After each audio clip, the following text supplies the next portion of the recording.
Good morning and good afternoon to everyone joining us from around the globe today.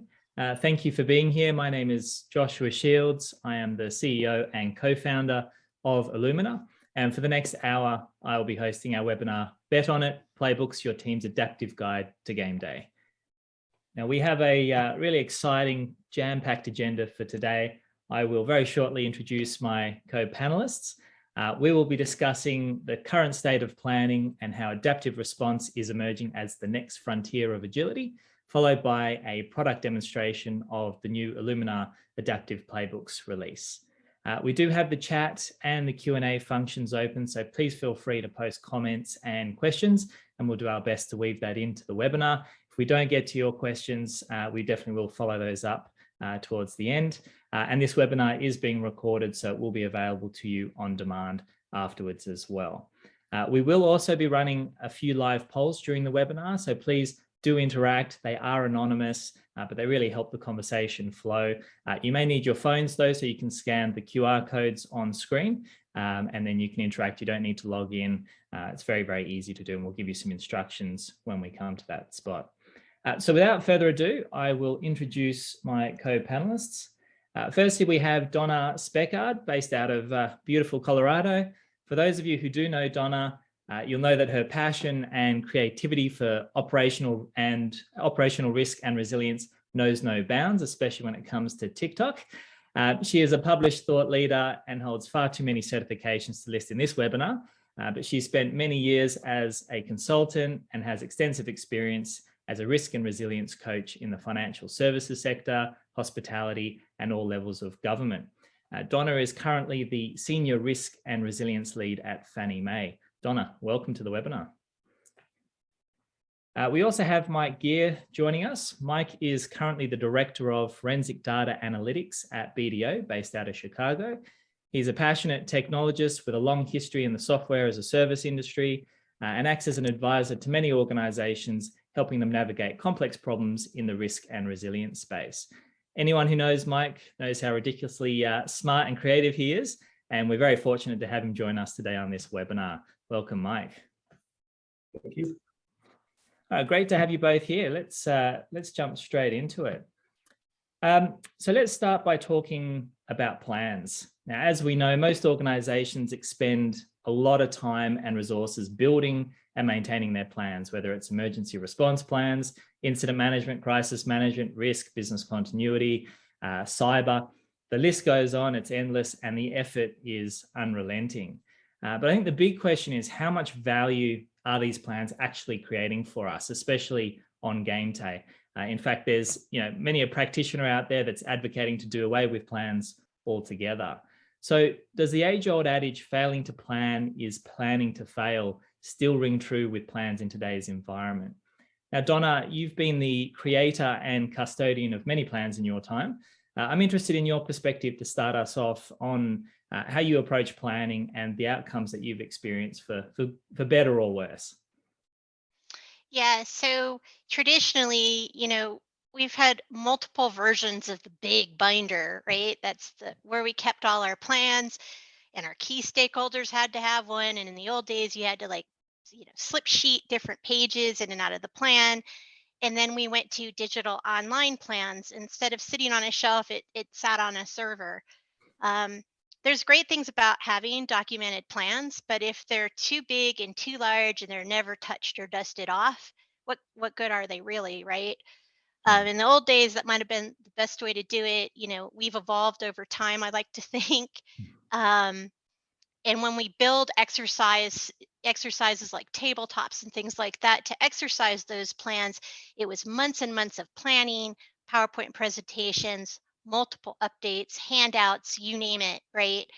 But we're becoming a more complex world.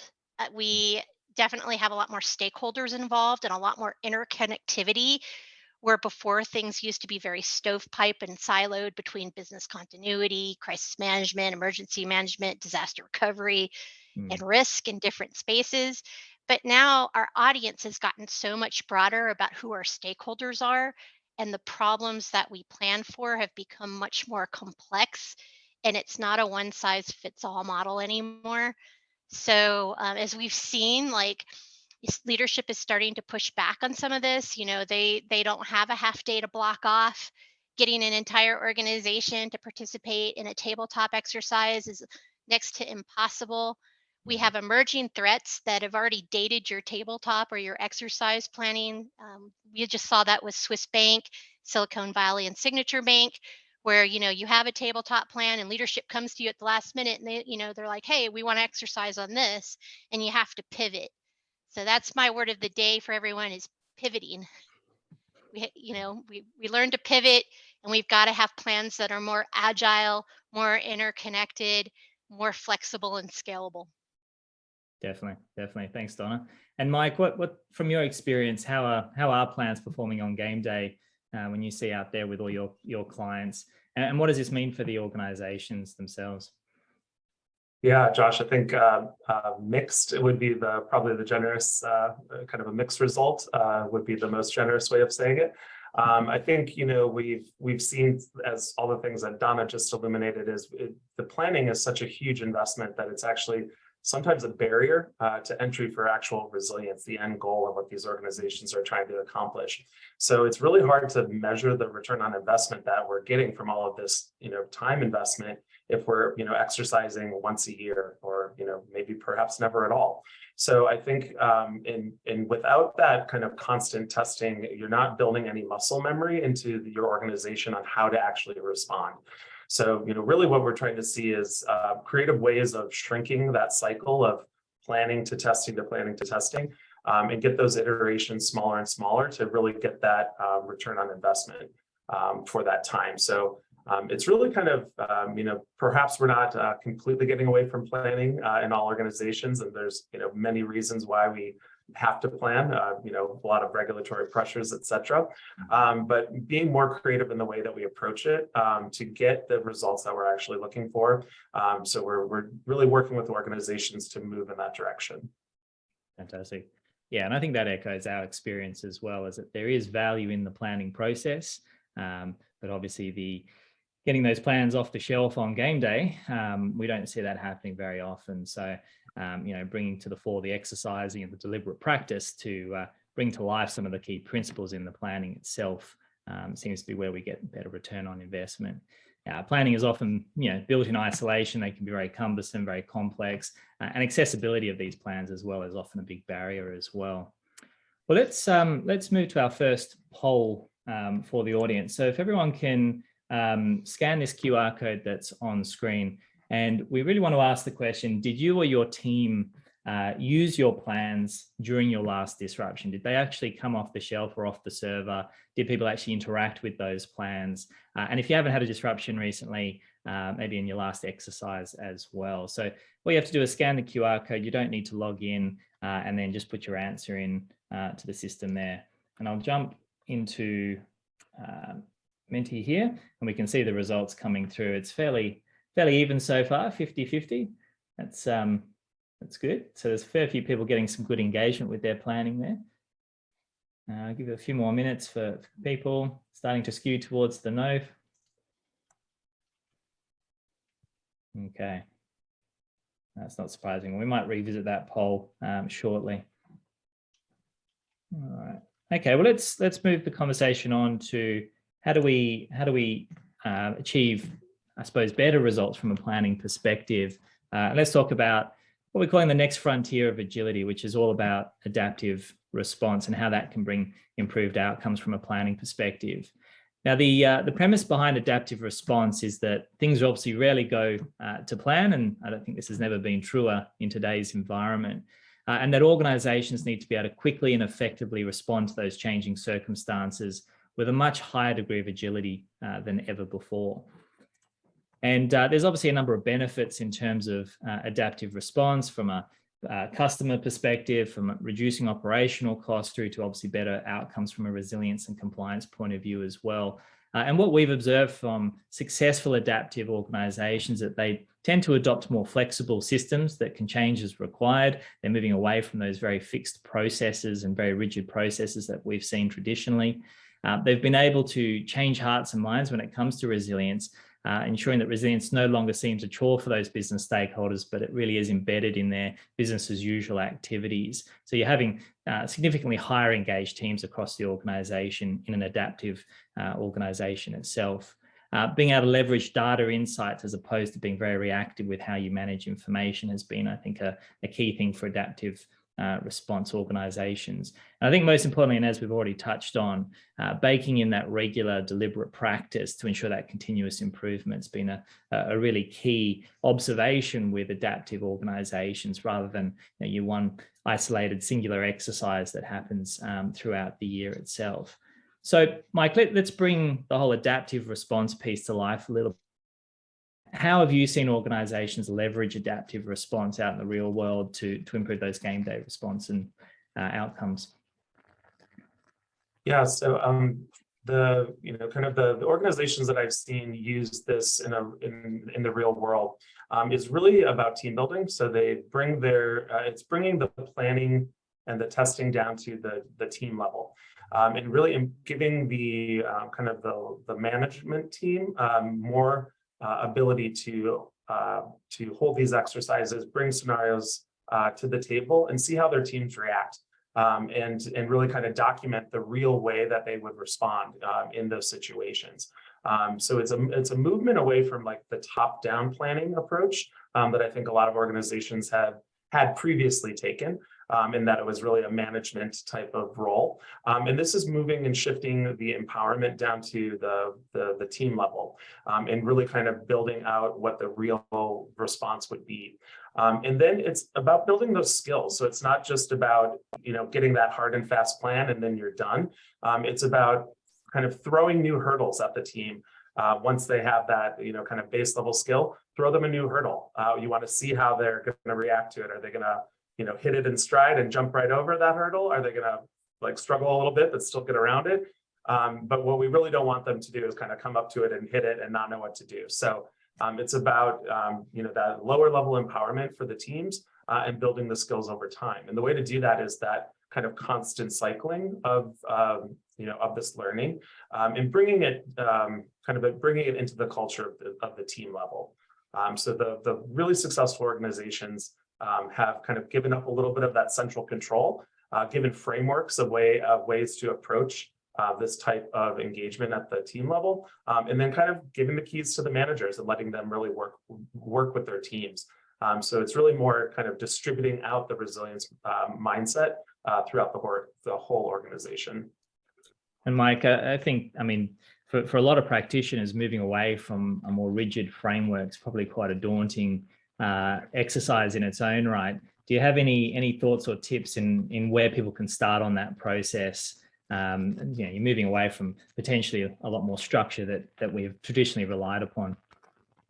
Yeah, absolutely. So the way that we approach this with my customers, we'll talk through it, and we'll kind of get people into a mindset of almost like your resilience team is like its own little company within an organization, and kind of like I'm mostly focused on technology, so we're a software company within this organization. So to serve our customers, we really have to put ourselves, and our customers are the whole organization. We want to make sure that we're taking a user-centered design approach, so we put ourselves in their shoes. Do people know what a BIA is? Do they know what a BC plan is? If we just start throwing around our terms, probably not.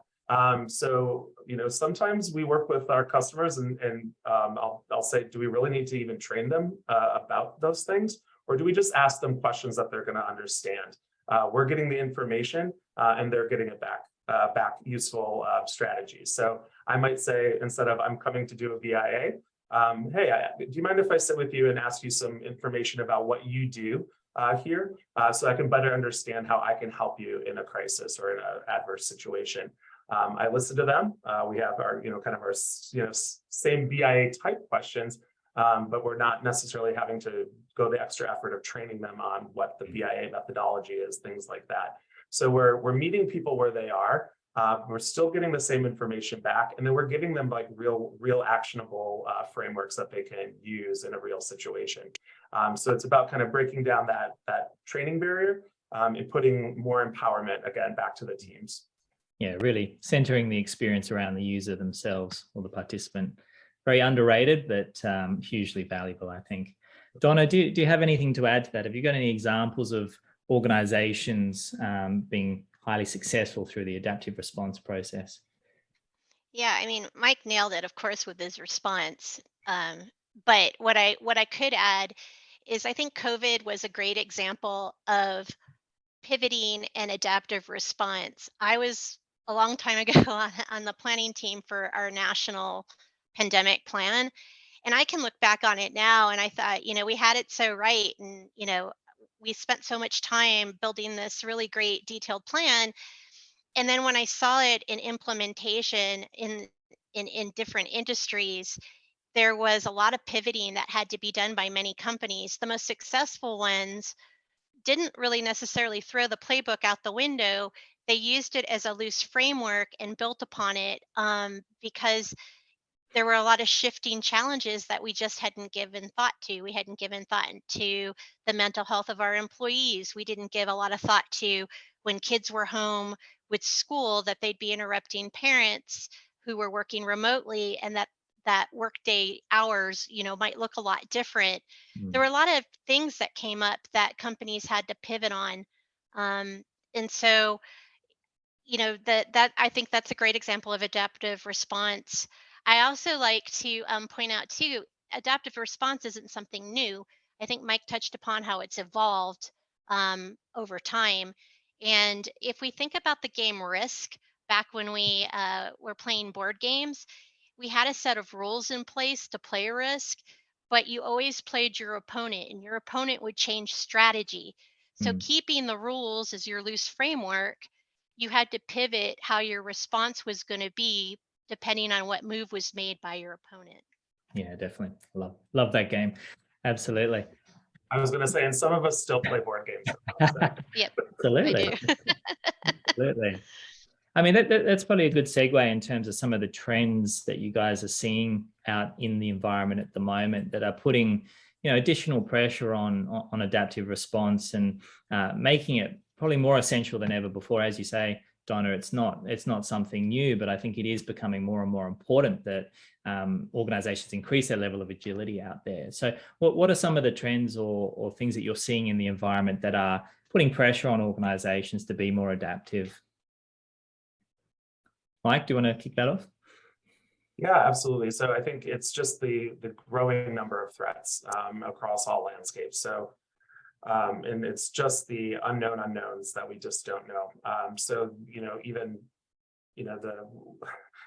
even yesterday or last week, it was the FBI warning us about not using public USB chargers and things like that. So it's threats that we never really imagined could even exist. And they're just constantly being thrown at every organization around the world. So again, the traditional way of planning is not going to work for that, because we don't have a year to put together a plan on telling people how to not to use public chargers and things like that. So it's really about teaching people how to have the skills to assess information that they're getting, assess the situation, and then choose the right level of response to that at a person by person level, and know when to escalate things up, right? So every person in your organization is kind of a potential inroad for a threat, but they're also your early warning signs. So giving them the ability to have the skill set to assess and escalate quickly is really powerful if you can truly harness that. Because then now you've created an entire network across your organization that's looking out for these threats that are coming at you. So this is really that, again, the adaptive response enables this. A traditional planning approach wouldn't even touch that. Yeah, and I think the onus is to reach more people in an organization to obviously get support for a response. How's the dynamic of the workforce and the change in the dynamic of the workforce impacted the need for this, do you think, Mike? So I think I've tipped to the older side of the workforce at this point now, but so I think people and I think consumer applications have really ruined us all for this too, is that they've been able to move very fast, and we're all kind of spoiled for personalization, mobility, instant access to all the information that we need. And I think the younger workforce is like really attuned to that. So again, it's back to meeting people where they are. So we need to, as organizations, internally provide the same level of tooling and platforms that can support that, high-speed communication. That's not picking up the phone, right? It's text, it's instant messaging, it's real-time information and the latest and greatest information about your organization. We need to, make it easy. So the barrier to entry to actually use the platform, if it takes more than 2 seconds to figure out, that's literally, people just will tune out. It's gone down from 7 seconds, I think 10 years ago, where people want things at incredible speed with ease of use. So we really need to find technology solutions that drive towards that goal. Yeah, and I think one thing that we've observed is that people don't want to be trained or taught in how to use technology as well. They want to be able to jump in there and experiment themselves. And as you say, if the user experience is subpar, then that's going to make it very difficult and disengage very quickly as well. Donna, what are you observing out there from a trends perspective that's putting additional pressure on being more agile? Yeah, so I mean, Mike hit upon it, of course. Speed, very important. Using tools to help drive more complex threats and how to respond to them home. Expanding those sets and using opportunities to train in small snippets so it's not so complicated, and understand the audience you're training to. um, as the problems and threats that we face become more complex, they start to impact more, multiple areas. So it used to be scenario-based training made a lot of sense, where you train specifically to a hurricane. Well, that's still applicable and can be appropriate. However, we really want to focus more on the set of skills that are required to formulate a response and collaborate and be able to reach out and do those interconnectivity touch points that we've talked about. Um, it's starting to become more than what we can throw resources at. So we have to come up with newer, faster, more clever ways to approach these issues. Yeah, absolutely. Well, let's move to our next poll. So again, if you are happy to jump in, if you've already still got it open on your mobile, the next question should display in a moment.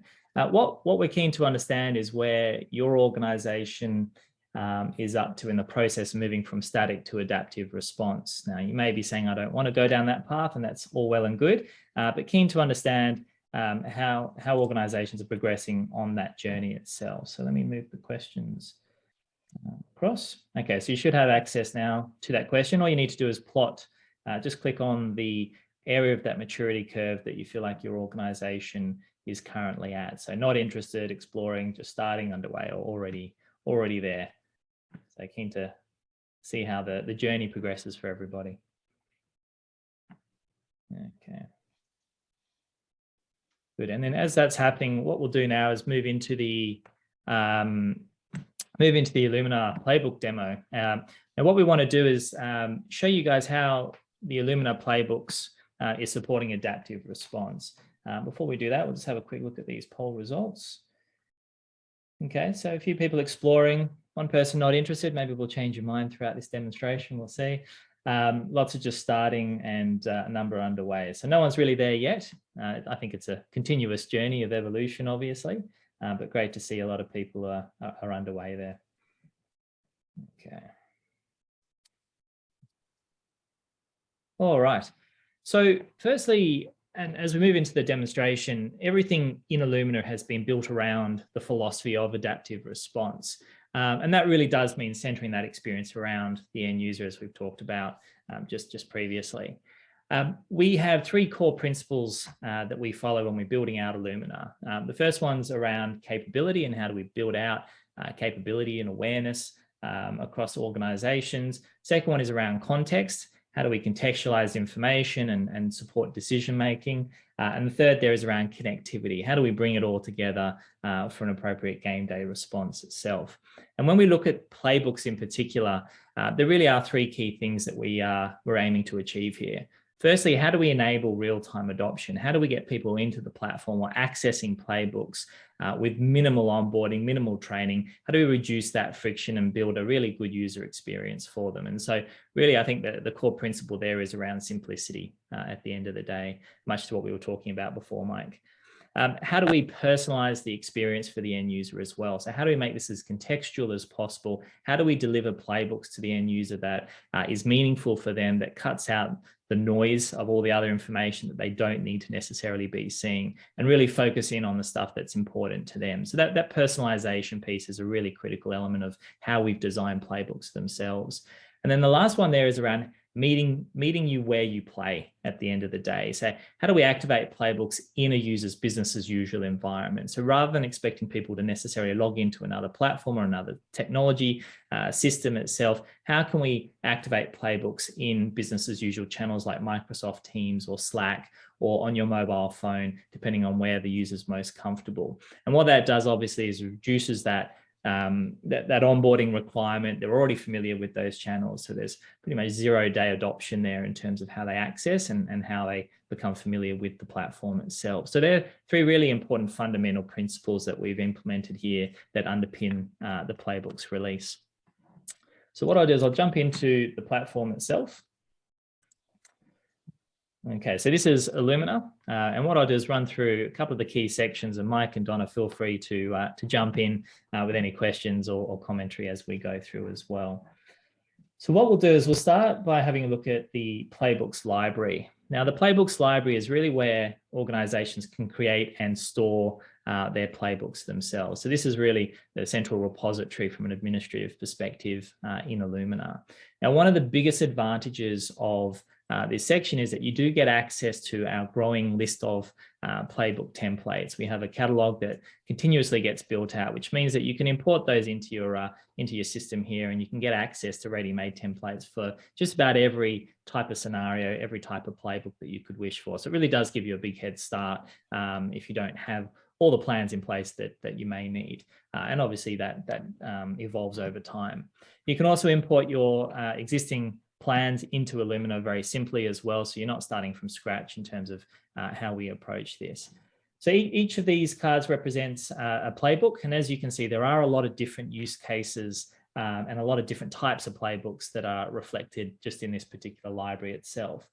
So we have threat-specific playbooks, obviously a lot more tactically orientated. We have role-specific playbooks. We have team-orientated playbooks. We have disruption scenario style playbooks.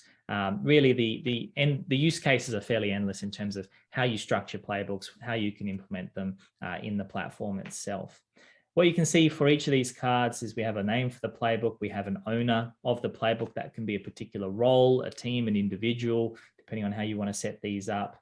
A playbook can be set up for a specific site as well, if you do have specific requirements around that. And you can see here, there's a number of key labels that are associated with some of these playbooks. So I've got earthquake here. So you can actually link these to particular threats, particular severity levels as well, and particular locations, as I mentioned. And that's really helpful in terms of contextualizing the playbook when we do go and activate them for particular situations or scenarios. So before I move on, Mike or Donna, any tips or tricks or any snippets of wisdom in terms of how you structure plans or playbooks, or any best practice kind of considerations or takeaways that you can share here? What's that old adage? Keep it simple, stupid. Absolutely. You know, just keeping it simple and streamlined and agile is really important, and definitely user friendly. Because what I love about what I'm seeing here is I love that you can customize something very quickly and on the fly to someone who may be put in a position where they're being responsive for the first time in perhaps a real situational event that occurs, and you are able to create something or modify something for them. Yeah. Yeah, and I think to that point, horses for courses, right? You have different audiences that do require different levels of guidance, detail, structure, and the nice thing about having something very flexible is that you can accommodate those different audiences very simply and very easily as well. Mike, anything from your end? Yeah, and kind of going to echo Donna here as well, focusing on being concise and precise. and make it practical and make the wording understandable from the your user versus what you would call it. So always, again, put yourself in the end user's shoes. Understand that they're going to be looking at this in a crisis situation where we're having, human nature is going to diminish your cognitive ability when we're under stress. It's usually about 80% of your average normal resting cognitive ability. So having these playbooks, these are checklists of things to do to really cut through task saturation, where you're focusing on one thing and missing the big picture, or you have cognitive lock-in where you've locked into your first thing that you saw and ignoring everything else. So that these playbooks really help you step that back and work through that framework so that you're properly assessing all of the information that you're gathering. And then really the last thing is have different playbooks for different levels, right? So we want a targeted playbook that's for the team level, then a management level one, then an executive level one, however your organization looks. Be really thoughtful about building out that kind of hierarchy of playbooks, and then make sure that they all kind of link together in a coherent way, so that outputs from one are flowing into the inputs of others and back and forth. And really just focus on those killer things that have really impactful adverse effects if ignored, and then really be judicious about what you include. So again, back to Donna's keep it simple. Absolutely. No, good advice. Oh, and I guess one other thing for the audience, Josh, this is Donna and my first time seeing all of this new functionality as well. So we're here with you, kind of getting the unveil. Yes, no shock surprises. Good. Well, let me run through how we create a playbook very briefly. I'll show you how simple it is. So to create a new playbook, all we need to do, and I'll create a very tactical playbook here, flood response. There's lots of flooding happening in the US in different parts at the moment. You do have the option to create that from a blank template, so you can start from scratch, or you can use an existing template as your starting point. And I know in here I've got a flood response template that I like, and I'm going to replicate some of the key elements on that. And you can see it's a very easy walkthrough process. You don't need to be a genius to be able to operate on this. We can link particular threat types. So I'm going to link flooding to this. And I might do high fidelity flooding as well, because that's relevant for my flood. But you can create your own event types or threat types as well if it's obviously not in the platform. I'm going to link a severity level. So I really only want to link this to moderate through to severe level. And again, these are all configurable. So, the levels can be as meaningful for you as you need them to be. And I'm going to create this for our New Orleans distribution center, because we know that we have some pretty critical services operating out of that center, and that is in a flood zone area itself. So this is going to become pretty important for us. We can then assign key owners. So you can assign a whole team to a playbook depending on what the focus is. But for this particular example, I'm actually going to assign a role. I know I've got a couple of site managers in here. I'm going to select Aaron here and Leon as my two plan owners, because I know that they're on site and they're the key people that are going to need to know about this and operate this playbook as required. So I click create. That then generates the playbook for me, and it carries across all the key tasks from that template. I can obviously edit and adjust these tasks. I can add new tasks to the playbook itself. I can drag and drop and move things around, obviously, and I can obviously fiddle around with the priority levels. I can assign timeframes to these key tasks, or I can leave them open. What this does is it allows you to say, okay, well, I want this particular task done within 6 hours of the event, and the timer will start ticking as soon as the playbook's actually activated in a real event as well. And that's entirely configurable. We can also assign, obviously responsibility for individual tasks themselves. And again, that could be assigned to a particular role. So if you have multiple people filling a role, maybe it's a duty officer, for example, and that changes on a daily basis, you'd put the role in there, and then whoever's filling that role will obviously get access to that task.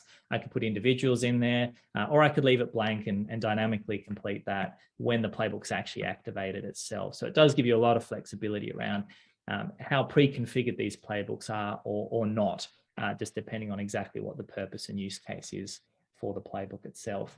And you can see here all this information is carried across. I've got my flooding here, my severity levels, the site, and so forth. So that's as simple as it is to create playbooks, really quick, really fast. You can combine multiple playbooks together and consolidate tasks if you like. As I said, you could import your existing plans into here and convert them into playbooks themselves. So very, very simple. You can see here my flood response playbook is now in my library and will be accessible when I come to activate them. All right, so let's move to how we activate playbooks themselves. And I'll jump into one of our event rooms. I'm actually going to use this third-party outage event that's currently in play, something we hope we never face, but more and more often is the case, unfortunately. So this is the Illumina event room, and this is really where we come together to manage a particular incident or event or disruption. Now, there's a number of key tools in the event room. I won't go into a lot of detail with these because obviously the focus is on playbooks for this particular webinar, but we do have things like incident assessment tools and impact assessment tools that you can interact with. There's a lot of science behind how these work, obviously, but that helps the team come together and get a clear understanding of how far we need to escalate the situation and what are the key impacts. We can do things like activate teams through here, very simple to activate through sliders. We have access to documents and links and things like that that you may need during an event. And then we have things like our information board, which is really where the team comes together to collaborate and consolidate information about the event, categorize it, link that to key actions and tasks, and start creating that common operating picture for the event itself. And we have a standard task board here that can be used to allocate ad hoc tasks. Down the bottom here, and most importantly, we have our playbooks. So this actually has 3 active playbooks already. They are role-specific playbooks by the looks of it here. I'm going to go and activate a particular playbook. Now, we've had a vendor outage, but we've actually realized that we think there's a ransomware issue at play here. So I'm going to choose our ransomware response playbook to overlay with these role-based playbooks as well. You can see here when we're choosing to activate playbooks, there's a lot of different filters and a lot of different options there to make it as simple as possible for you. So I've now activated that ransomware response. You can see that it's here. Each of these has obviously an overarching progress label there. So this is not started. And I've got the key owners of the plan and key details there. So if I jump into the active playbook now, looks fairly similar to obviously when we were creating the playbook. We have priority levels. We have a status, which we can obviously interact with. I'm going to make that in progress. We've now completed this particular task. And again, we've got the timeframes or the due dates that have flown through from the template that we created. Now, as I mentioned, I can actively reassign tasks to assignees in a really, really simple way. So you can go down, access all our users or contacts in the database there, which makes it very flexible on Gameday itself. And we can actually activate more information or sliders. I'm going to say here our Salesforce system has been impacted, and we can create a flow of information that's obviously relevant for that particular activity or task as well. So really simple to interact with. We have also obviously a whole bunch of filters. I can filter by, I just want to know what's currently in progress, for example. I might want to filter by my high tasks, time periods, and we can actually let's say I want to get any information about systems there, and that will then filter the key tasks in relation to that as well. So really, really flexible way of managing information as we move through. What I'll also do is just give you a sneak peek of some of the new stuff that we're working on or that's about to come out as well. So this is our new master threat dashboard that is soon to be released in platform. And what this does is it gives the organization a view of all the key events that they're currently managing in one spot. So you can see here, we're currently managing, this would be a pretty bad day for an organization, but managing a hurricane, we've got a ransomware attack still going on with COVID there.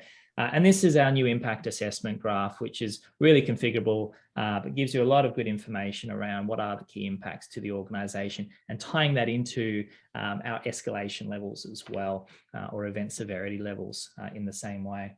So if we click into one of these, we'll have a look at the hurricane. This is our updated event room look and feel as well. You can see here, we've got our impact assessment front and center, because obviously we're going to make key decisions around who we involve in this process and how far we escalate the situation. We've got our event actions here and our information board. And if we scroll down, we then have our active playbooks as well. Now, the key thing I wanted to point out, though, with this is the ability to customize the views for playbooks and what we call our My View capability. And this really comes down to that whole personalization piece for playbooks. So the user can create additional or as many of these cards as they like, and those cards can reflect any information that's obviously relevant for that end user. So this example here with my playbooks, let's just say, for example, I have tasks across 3 different playbooks that have been activated for this particular event.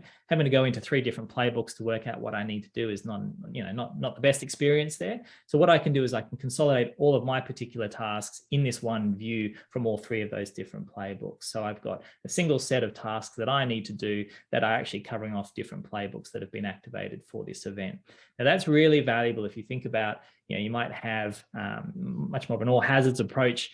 You've activated a playbook for a particular team. You have a number of key activities that you need to do as part of the crisis management team. But because we're dealing with a ransomware attack, there are a couple of very specific ransomware activities that need to be done for my particular role. I can inject that into my standard set of key tasks when managing that phase of the disruption itself. So really personalized, really contextual, but you can also do that for any other use case. I might just want to monitor what's in progress or any overdue tasks, for example, across all of my playbooks. Or I might want to monitor a particular team and how they're progressing across their playbooks as well. So it gives you a lot of flexibility around how you view this information and how you access and manage it, which I think is a really valuable adaptive way of accessing playbook information.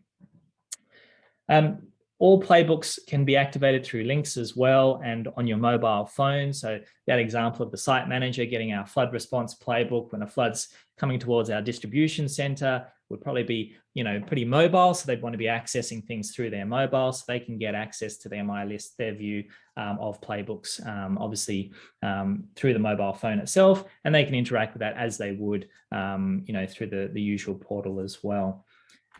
We also talked about how do we operate in business as usual environments. And I'd say 70% of our clients use Microsoft Teams as their core collaboration tool across the organization. Yeah, for better or worse. We love using Slack, obviously, it's as a technology company. But how do we activate playbooks in those environments themselves? And so what we're doing is when an event's created in Illumina itself, it would automatically create a team and a channel in Microsoft Teams for that specific event. When you activate your teams through Illumina, it would then invite those key team members into that channel in the Microsoft Teams platform itself so they can start collaborating around that event. And a lot of organizations obviously are already doing that. It's just a manual process for them to do, so we can automate that through Illumina. What we can then do is when a playbook's activated, we can then inject that into either the post or the chat or the individual's information in Microsoft Teams so that they get access to all the key tasks that are relevant for them. What that means is that that end user doesn't have to log into another platform. They can interact with their information. They can update the status or create notes in Teams itself, which would then automatically flow back into Illumina to keep that central source of truth for those who are coordinating the event itself. And I actually think this is one of the most powerful capabilities that you can do because it means that 70% of your participants don't need to learn a new system. They're already familiar with this format and they can access the information without having to go out and actually search for that information themselves. So when we talk about accessing playbooks or plans, when those plans come directly to you in the environment that you're familiar with, you've got a much greater chance of getting people to interact and actually participate in the process in a valuable way. Mike, Donna, any thoughts in respect to that? I love that there's a common operating picture here. I mean, one of the things in our industry for so long has been being able to connect all the dots in one platform, or at least have a view that's a consolidated view and being able to interact with that. I'm very interested in seeing where you go with threat intelligence. Having been part of a best in class program, being mobile and agile are so key, and it's so important during an evolving event. I am thrilled to see that you've got that built in with the playbooks and having that on a dashboard and being able to manage it from a manager's perspective, but also if I'm just a key stakeholder and we're managing several different incidents that are happening at the same time, I can go in and have a view of each one. Absolutely, definitely. Yeah, and I think the master threat dashboard that I displayed before is a really great way to consolidate event information across multiple events as well, which I think is really important. So it's not just a singular view of one thing happening at one time, because we know the world doesn't work like that, unfortunately. As we've all learned over the last couple of years, the compounding events are a very tricky thing for organizations to wrap their heads around. And that's where reporting and so forth obviously then comes into play on top of that to overlay how do we look at trends and insights across multiple events. That is a really great segue though, Donna, into how do we integrate playbooks into the broader resilience ecosystem itself? And I think that's a really important consideration. I'll show you how we integrate this with threat intelligence and also with micro simulations as well in a moment. But any thoughts, Mike, in terms of how you've seen things integrate really well from a ecosystem perspective, from a resilience point of view, or any further comments on the playbooks themselves? No, kind of first glance, I love it. You know me, I'm going to want to get in there and start playing around with all this new functionality as soon as possible. I really liked, I think that you have the right balance of usability, but also have kind of all of the tools at your fingertips. And you show the information at the time that it's needed. So I always say that's knowledge at the point of action. So I have the exact piece of information I need right when I need it. So I think the system design is really really elegant around that. And then using this to practice, and then for game day, I think I encourage people to kind of go back and watch some of your earlier webinars where you go through more in depth about the event rooms, because we've had some questions come in. And this is really an extension, and all of this can be used both for practice and for a real live event. The look and feel and the skills that you're gaining are used in both. And then also that I'm really excited to see that kind of threat dashboard. That's very key. Another one of the questions was, how do we get collaboration around and how do we address the actual interconnectedness of risk when we have so many silos in an organization? And that's a key thing, is allowing the management level to see what's really affecting the entire organization and breaking down some of those silos using information. We usually go through an exercise of what information do I have that I can give to you that's going to benefit you, and what can you get back to me from a management level. We'll go through an exercise like that. So I think this is a really key piece of functionality that's going to let you bring that value to other teams and get value back. Yeah, absolutely. Yeah, and that there is no one silver bullet in terms of the right answer to all of that, but I think it does come down to collaboration, communication. How do we then bring all that information together in a really concise, meaningful way, and then how do we interpret that information? So our job in that process really is to break down the friction and the barriers for that collaboration, and a way to build that common operating picture and be able to distill information, contextualize information, so that people can make better decisions from there.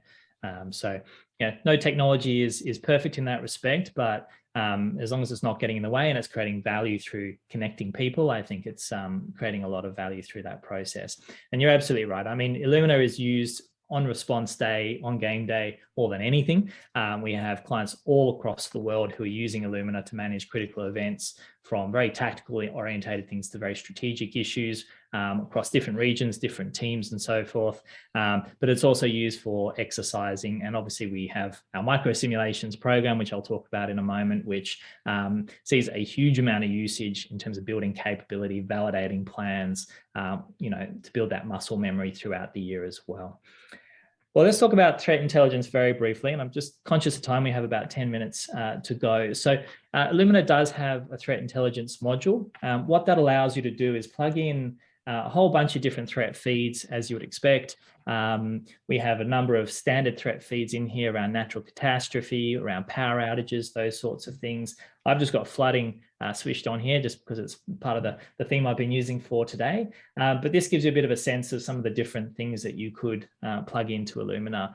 We can also integrate with other third-party platforms. So we've recently done integration with things like International SOS, and there's a whole bunch of others. The point here is that you can customize these threat feeds specifically to what your organization needs to be monitoring itself. So I've just got flooding on here. You can see here, if I zoom in, our particular site in New Orleans has a number of, well, it's got a power outage alert at the moment, and there's a number of floods that are obviously impacting the site itself.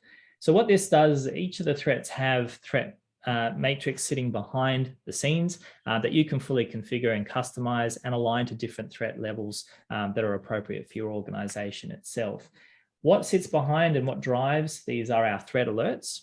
And again, this is a really simple way of setting up some automation around your threat intelligence itself. So you can see here, each of these cards represents a threat alert. And the way that they work is that we set these threat alerts up to say that when a threat reaches a certain severity level for a particular asset or site, then we want to alert these people. So you can see with this first example here, I have 4 threats assigned to this: adverse weather, earthquakes, fires, and floods. This is going to take into account moderate, high, and severe severity levels. And it's going to be specific to this New Orleans distribution center. And we're going to alert Aaron here via SMS and via email. And you can plug in other channels as well, depending on what your organization needs. These are set up really simply, again, through a very similar experience with walkthrough sliders. I won't adjust that anymore, but that'll automate notifications to those people when those threats in real time obviously occur. And we can monitor those, as I showed you on the threat map itself. So we can link activations of playbooks to that as well. So obviously the connection there is that if we do have a potential impending flood, the system picks up that flood as being of moderate or higher. And you can set proximity as well, so that there's a whole bunch of science that sits behind all of that, obviously. We can notify Aaron, who is responsible for that distribution center, and activate his flood response playbook that we saw before, well in advance of the flood coming his way.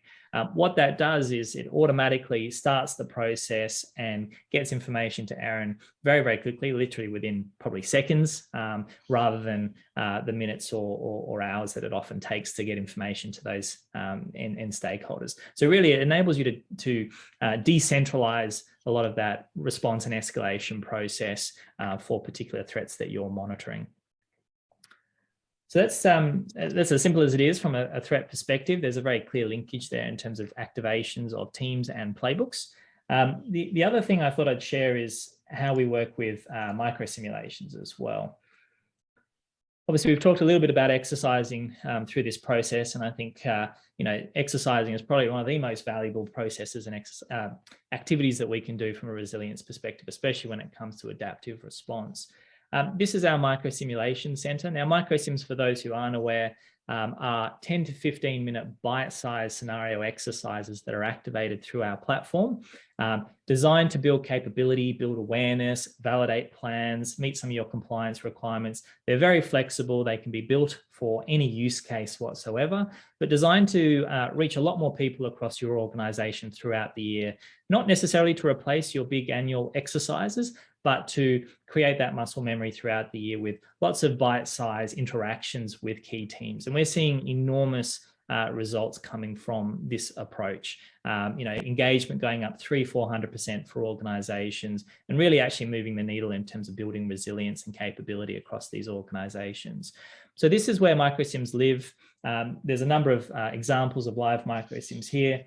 You can see if I'll open up this microsim. Each microsimulation has a number of key objectives assigned to it. So we want to validate access to the playbook itself, build a bit of capability around natural catastrophes, and we have a particular compliance requirement that we're looking to achieve here. And we can obviously monitor our progress and success against that. I might actually jump into that microsim. I'll very briefly show you how that works. So microsims are facilitated in the event rooms themselves because we want to practice where we play for a real event. And this is all about building that familiarity with the platform and processes that you may have in place. So microsims usually start with some sort of asset. I won't... The Weather Bureau has today issued new warnings. I won't play the video because it doesn't work very well through streaming Teams and so forth. But you can see here, these are all, we have a whole bunch of media that we can use to help contextualize the simulation itself, make it feel very real. This is a natural catastrophe video, but we click on Let's Go. And the microsim will actually walk us through what it wants us to do. Now, these can be set up for single player or for multiplayer. So you can get whole teams in here operating like they would in a real situation, or you can focus in on someone's particular role or a particular skill set or requirement, and they do this by themselves in their own time. So you can see here, it walks us through what it wants us to do. There's information in the information board that we need to read to get some context around the situation that we're simulating. There's tasks on the task board itself. And this wants us to access a particular playbook. So if I click into there, it's going to want us to do a couple of key activities and familiarize ourselves with this particular playbook. It wants us to interact with that and complete certain tasks that are specific to us. And we can work through that process. Now, these workflows are all configurable and customizable as well. So it all comes down to what you're aiming to achieve out of the microsim and what your objectives are as to what kind of activities you want people participating in. It wants me to return back to the event room. And then we'll finish off the micro simulation. Now, obviously, this is not a full microsim. I'm just giving you a brief overview of it. Then we get a bit of a pat on the back from Bill Murray. And then we fill out an after action review for that particular microsim. And again, these questions are all configurable. We might want to collect information about any thoughts about the playbook, any amendments that we want to propose or put forward. And then we can rate our level of confidence, for example, in how to use that playbook. And again, these are all configurable, which means you can ask any questions, any polls that you think are relevant to collect data around the validation of that playbook and the education process that you're taking people through. We'll submit that feedback and then we can see how we're progressing overall in terms of our resilience journey there. So that's in essence how micro simulations work. Again, you can consider there's a lot of different scenarios, use cases, and applications for that, but it is a very immersive experience that gets people in, gets them using the tools, gets them familiar with the playbooks. And then off the back of that, we can look at our governance and compliance requirements. Say, yeah, we have validated that through a microsim, but we've also taught people something or built awareness around a particular threat that was important to us at the same time as well. So we're covering a lot of bases through that process.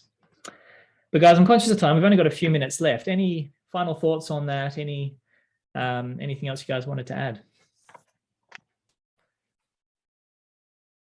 I'll go. I'm excited to see the weaving in of a lot of really easy to use tools into a very consistent and coherent platform. You can very clearly map out a journey for a team on here, from the practicing, setting up the appropriate threat levels on the awareness map that flow through to planned communications to different levels of the organization. Really practicing what you would need, the skills you would need in an event, and have everything tracked in a consistent way to gather feedback and continuously update and learn from that practice. So really excited to start using it. Great, thank you, Mike. Donna, any final thoughts there? Just echoing what Mike said, been in this industry a long time. We get really excited when we see new tools that address some of the stressors and concerns we've had. The ease of use is what I see right out the gate. The global threat map and intelligence built in your event room, I find fantastic. I can't wait to see more on that. Just really excited to get my hands in it.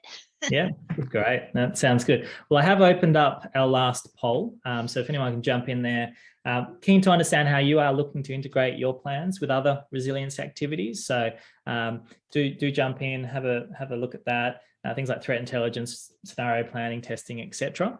Love to get your feedback, and we can obviously feed these results back to participants afterwards as well. Final thoughts, guys. I'm really interested really quickly on what your predictions are for the future around adaptive response. What does it look like for organizations in the next 5-10 years? Really, we've only got a minute left, so really quickly, Mike, any thoughts on that?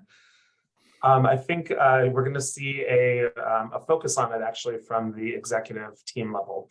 I think the executive team level people at organizations are going to they're starting to realize that truly adaptive skills within an organization are a competitive advantage and actually are a key indicator of protecting revenue, lowering costs, and lowering risk. So I think COVID shook everybody up a little bit, and the executive level is really focused on resilience. And this is a key way to get the results that they're looking for because the ROI is more easily proved by taking this approach. Absolutely. Donna, any thoughts there? Yep. Same thing, Mike. Agree. Wider audience, more people owning risk and resilience and what that looks like and what it means to a company. Yeah, I think leadership is starting to see this now too. I echo what Mike was saying. It's becoming a very important thing to the executives and not just throwing money at it because that's not going to happen for a lot of companies. Mhm. And the additional resources also might not be coming anytime soon. So it's like make do with what you got. Yeah, So it's really that skill set. definitely. No, that's good. All right, guys, well, we're out of time. So first and foremost, a very big thank you to Mike and Donna for sharing your experience and insights. Really appreciate your time there.